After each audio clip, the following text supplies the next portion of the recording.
offering to resolve differences between India and China? Yeah, if we can be instrumental to support them, help them to resolve the problems. How would you describe your relationship with India today? 2021 will be the year where we can declare that there are no problems between our two countries. But the map of Nepal was altered even while diplomatic talks, I understand, were on. Lipulekh, Limpiadura and Kalapani is the territory of Nepal. You said that the Indian embassy in Kathmandu was hatching a conspiracy to remove you from office. And that was true. How do you describe right now your relationship with Pushp Kamal Dahal? His character is unstable. The so-called debt trap from China. That is no question of debt trap, etc.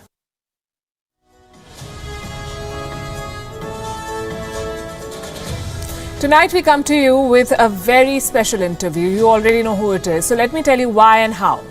This weekend our team travelled to Kathmandu to interview the Prime Minister of Nepal, Mr. Kp Sharma Oli. He's been in the news for the last many months, mostly for his comments on India and his government's relationship with China. Then the past struggle in his party took centre stage. He dissolved the Parliament of Nepal. He called for fresh elections. China sent a top representative to intervene. Will elections be held this summer in Nepal? Will the ruling party contest as one entity?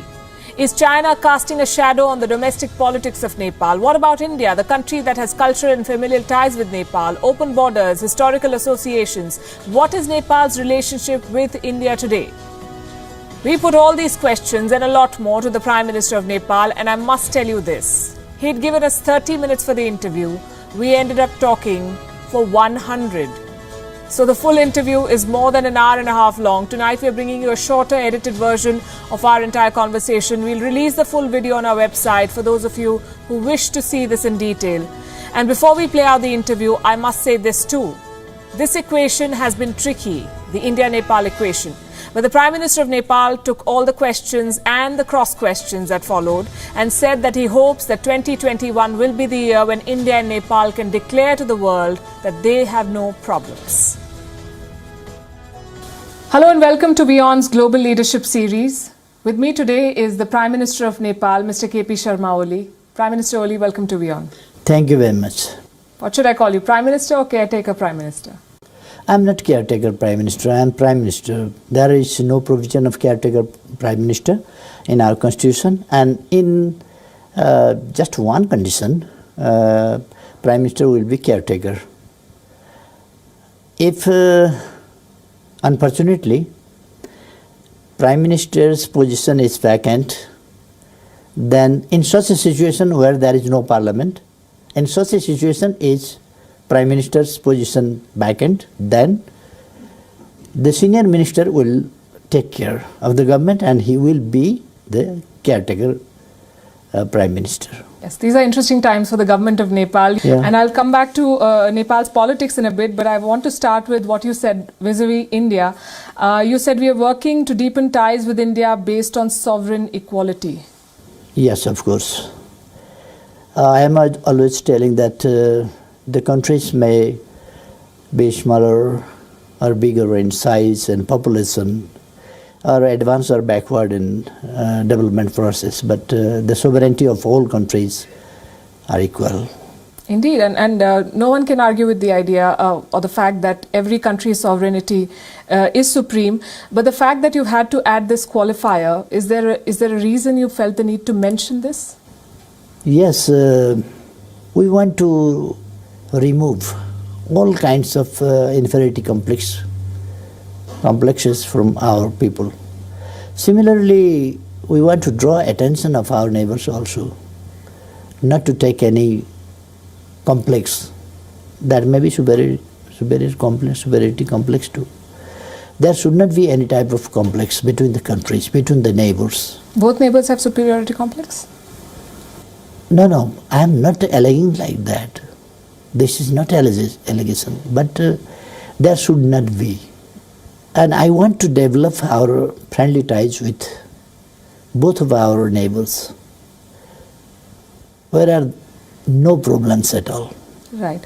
Do you make this concept of sovereign equality, which I totally agree with, a prerequisite in your engagements with the other neighbor as well? namely China? With both neighbors. We talk in the same way, and in today's world, where we are talking, I am talking with you, and it goes everywhere. And if I hide something, and if I talk something about anybody else, that they to listen, that will not hide. So, talking with you, or talking with him, or talking with anybody else, in the same language, that works. Otherwise, cheating somebody, telling somebody something else, and with somebody else, talking something otherwise, that doesn't work. You said Indian encroachment, the issue of Indian encroachment, and we will get them back, the areas that you said have been encroached by India, through diplomatic talks with India. But the map of Nepal was altered even while diplomatic talks, I understand, were on. So is there a rethink, or are we talking about other areas? We are talking about that very area of Limpiadhura, Lipulek and Kalapani. And there is a little bit dispute in Susta also. In other places, if there are small disputes, that those disputes we can resolve. But basically now there is a dispute in the area of Limpiadhura, Lipulek and Kalapani. It is very clear, and it is reality and fact, that the area, Lipulek, Limpiadhura and Kalapani, is the territory of Nepal, is very sacred part of Nepal. But Sugawli Sandhi confined us to the east of Mahakali River. We accepted that. That was the treaty accepted by both government, British India and us. And for 146 years,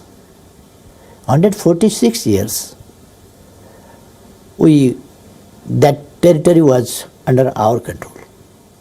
But in 1962, there was Indian Army and in Kalapani, and the area beyond Kalapani and the Lipulek and Limpiadhura were not in our use. So now we have to talk thoroughly, calmly, with evidences, with proofs, with history. And we are not in position to claim the territory of China or India. By size, by strength, by anything, we are not in position to claim. But we must claim our territory with our friends. How would you describe your relationship with India today? Very good. Far better than before. Before is when? Always. Okay. At the time of British India, we had fight, and after that, we are gradually developing our friendship, and now we are in the final stage of completing our ties to develop in a really new height or wider sense where there are no problems at all. And there shouldn't be any problem. Before there were so many problems. And sometimes there were this type of, that type of, like there were military security checkposts in the northern border of Nepal for many years. Because Matrika Prasad Koirala When he became Prime Minister, immediately he visited India and he signed the agreement to install 17 about security checkpost in the northern border of Nepal, Indian checkposts. That was completely. Now there are Chinese checkposts. There is no chance for others. And as you asked, in the northern border, there are no Chinese checkposts. And we don't allow any side. Chinese, we will not allow them to put their military checkpost inside our territory. Do you also have problems with your northern neighbor? Simply speaking, there are no problems. With China? With China, no problems. And with India also, so far I think.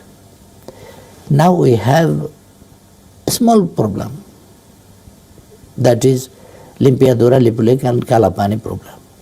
That will be resolved, and the year 2021 will be the year where we can declare that between Nepal and India there are no problems at all.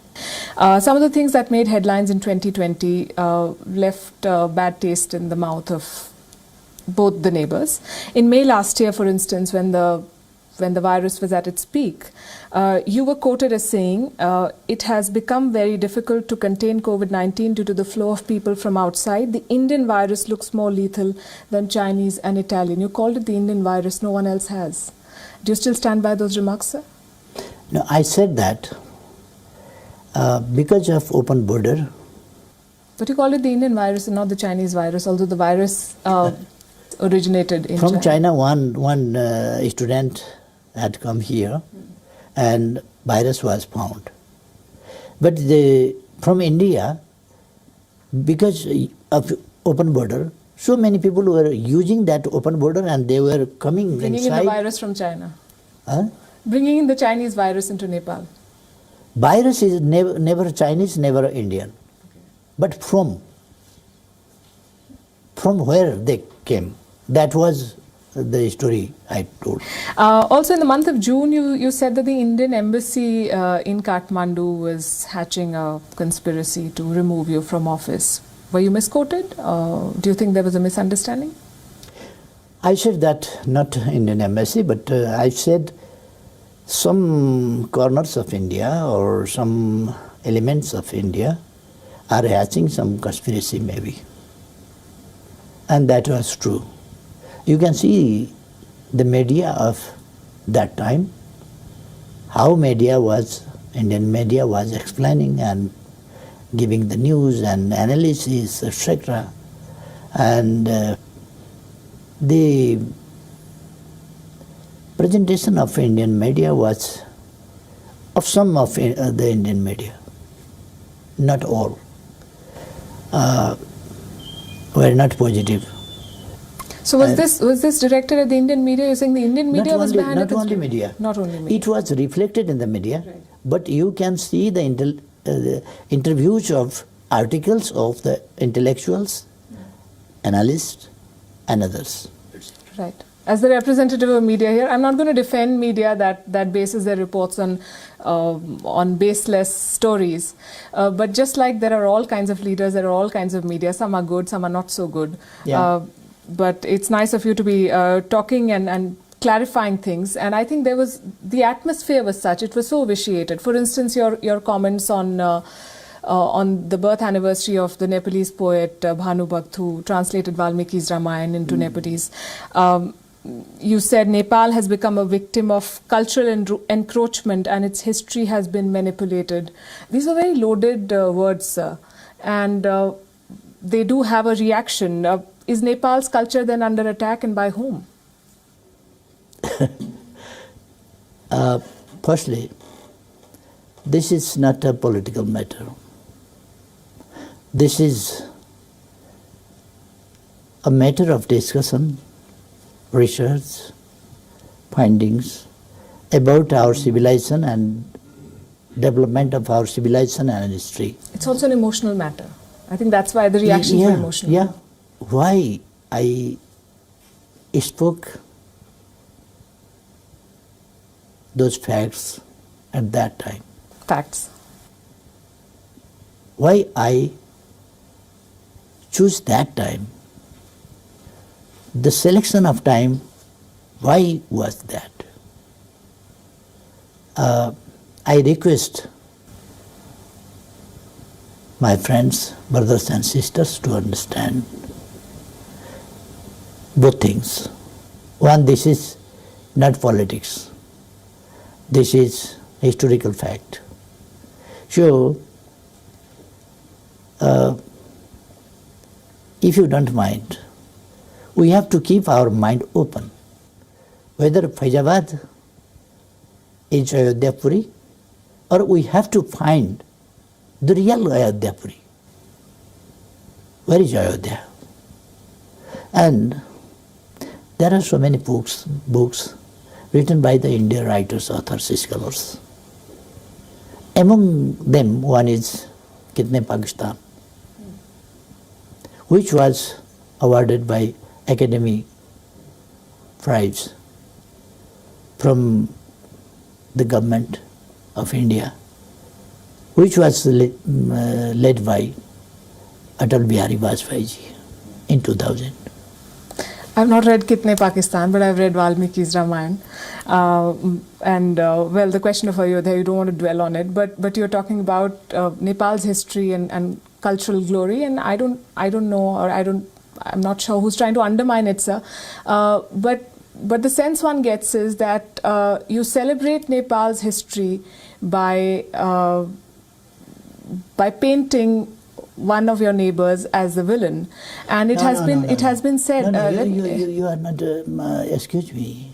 In this point, you did not understand me exactly what I said. Right. I am talking not only about the glorious past of Nepal and the ancestors of Nepali. I am talking about Bhaskaracharya, who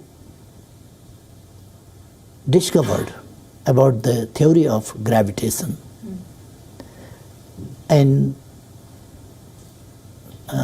it was 1150 AD.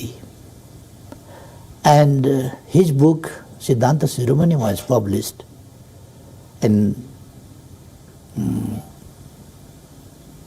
1210. And Newton found that theory some 500 years late. This is the first time I've heard of this. Oh, me too. I studied in my course books when I was a child that the theory of gravitation was found by Newton. And before him, Galileo and others. But that is not true. Let's talk about what's happening in Nepal, and as I said, very interesting political situation here. How do you describe right now your relationship with Pushp Kamal Dahal? Very good question. I'm glad you liked one.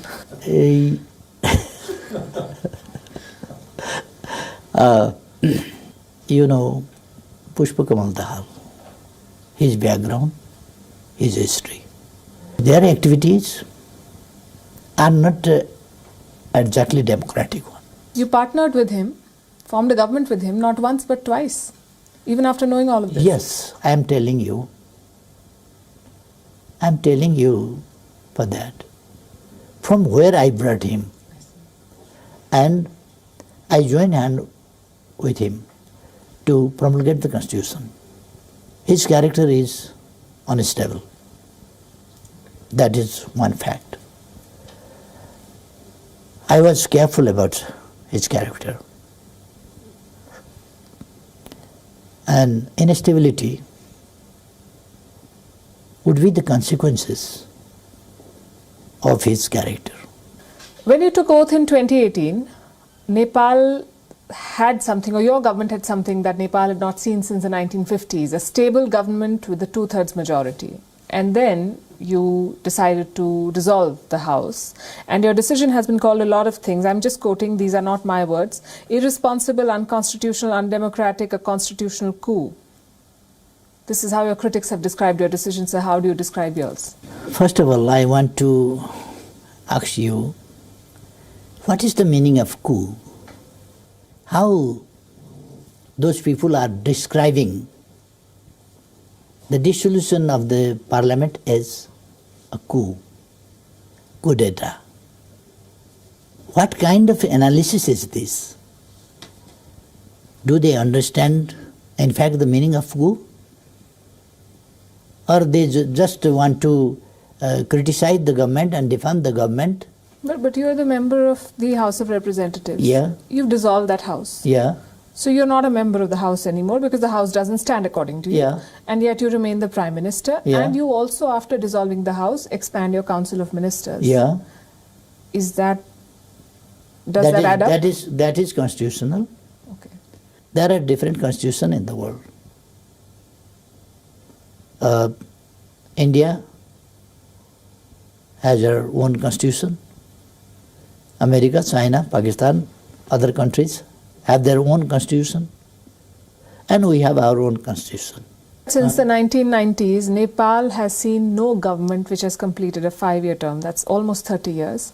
And now Yeah, unfortunately this time also, I was hoping and I was trying my best to continue the government for 5 years term. But unfortunately, some people, ambitious people from my party, they create such a situation where they wanted to push the country towards instability. Is the Nepal Communist Party now a divided house, sir? Or are you going to contest the next election together as one single entity? I'm surprised with their different expressions and different activities. I am surprised because I called the Central Committee meeting, they were absent, and I found them in the street. They went to Election Commission, claiming that they are the real party. They never asked me, even a single time. So you will not contest the election with them? The party is divided? I have not declared that. Their position are still there in my party. My second chairman is Pushpa Kamal Dal, even now. Senior leaders are Jalnath Khanal and Madhav Nepal, And even now. Will you contest the election with them? It's not sure, because in Hindi there is a saying that... So there is a possibility, you are saying? If you're not sure, means it can happen? Yes, if they come... After If- everything? Even then, I can pardon them. The more interesting part is that Beijing apparently is very keen on keeping this party together. There have been reports that the Chinese representative in Kathmandu has held meetings between the warring factions of your party to hold them together, which is also unheard of, since we are talking about things that I've never heard of before. I have never heard of a diplomat trying to keep the government of another country together and openly holding meetings. Then we had a high-profile visit from Beijing. Gu Yezu, a vice minister of the International Department of the Chinese Communist Party, also visited Nepal right after your announcement to dissolve the House and had a meeting with you also. We love our independence, we love our freedom, and we don't want to be instructed or guided by others, and we do not follow the instructions by others. We independently decide on our matters. This split, that unity, and today's split. Today's split is done by Mr. Pushpa Kamal Dahal and Madhav Kumar Nepal, etc. And that unity was done by me and Pushpa Kamal Dahal. So, we love our independence and freedom to decide on our internal affairs.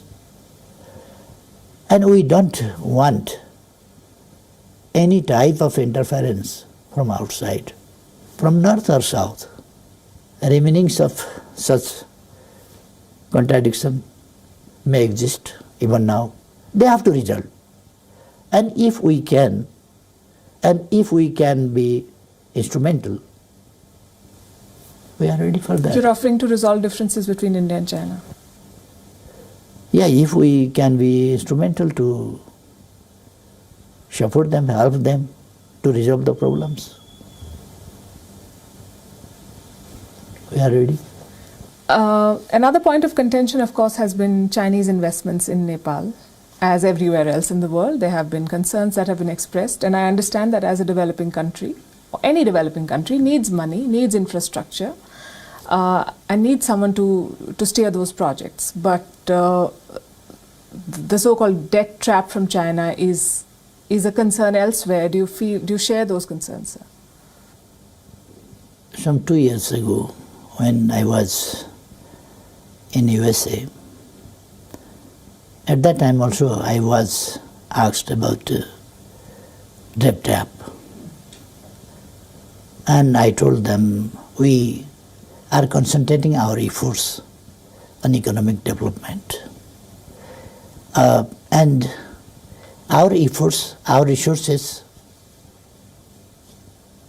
are not enough.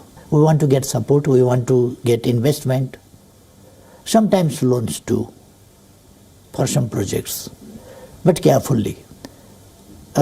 We do not do like that, as it is said, Rinam Kritva Ghritam Pivet. We don't do that. Taking loan and drinking ghee, that's not our principle. And yes, we have to take some loan also. We have to take some grant also. Are you not worried that that money comes with strings attached? I don't think so. Because as we are getting loan from others, similarly we are getting loans from China also. And that is not that much huge amount. And that is not in such areas where we cannot get back. We invest in such areas where we can get back those monies. So you will limit your dependence on Chinese money? Yeah. Sure. In construction, they do. They compete. If they were awarded, then they do that work and enable us. That is simple thing. That is no question of debt trap, etc. You've been very patient, sir. You've been quite a sport. You've taken all the questions, and as they say, the thing about good neighbors is that they don't let their differences turn into disputes. I hope India and Nepal can continue in that spirit. Thank you so much. Thank you so much. Of course, neighbors shouldn't hide anything. Neighbors should openly speak about their problems, feelings, their sentiments with their neighbors and share, and try to resolve those things amicably and with mutual benefit. We believe that. And we are not in sentiment. We are in reality, and on the real basis, we want to really resolve if there are any problems. If appear any problems, we want to resolve and develop our friendship in a newer height. Yes.